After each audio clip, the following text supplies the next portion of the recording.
ओंकार स्मरण।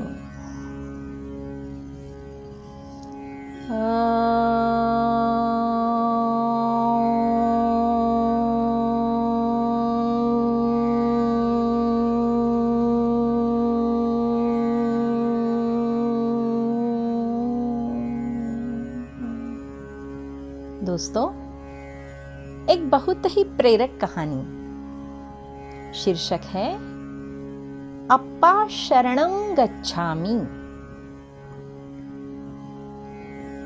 एक बार मगध सम्राट श्रेणिक वन विहार के लिए निकले। रास्ते में उन्होंने देखा एकांत में एक शिलाखंड पर वृक्ष के नीचे एक योगी विराजमान है। सुकुमार रूप सौंदर्य के धनी उस युवा योगी को देखकर सम्राट चकित रह गए। सोचने लगे, यह कौन है? जवानी में योग क्यों धारण किया है?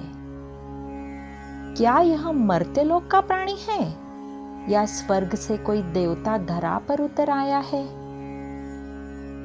लगता है जीवन से निराश होकर यह एकांत साधना कर रहा है। यह सब सोचते सोचते वह उसके सामने जाकर खड़े हो गए। तभी योगी की ध्यान मुद्रा टूटी। सम्राट ने अपनी जिज्ञासा प्रकट करते हुए कहा, योगीराज, आपकी यह उम्र भोग भोगने की है, पर आपने यह रास्ता कैसे चुन लिया? क्या आप अकेले हैं? अनाथ हैं? यदि ऐसा है तो राजगृही का यह सम्राट आपको शरण देने को तैयार है। योगी ने यह सुना तो बोला, मैं पहले अनाथ था पर अब सनाथ हूं।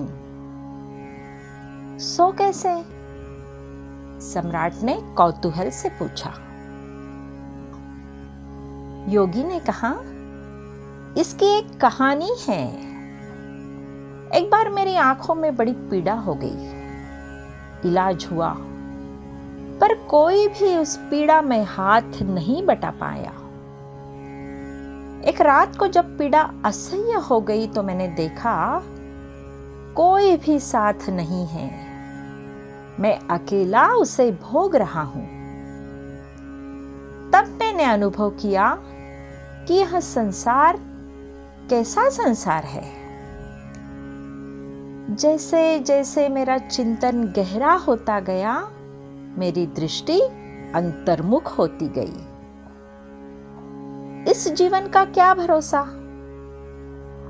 कौन जाने यह रात अंतिम रात हो। मैंने संकल्प किया कि यह रात बीत गई तो प्रभात होते ही मैं जीवन की नई राह ग्रहण करूंगा। यह विचार आते ही मुझे नींद आ गई। खूब सोया। सवेरे पत्नी ने जगाया। आंखों को आराम था। मैं अपने को स्वस्थ पा रहा था।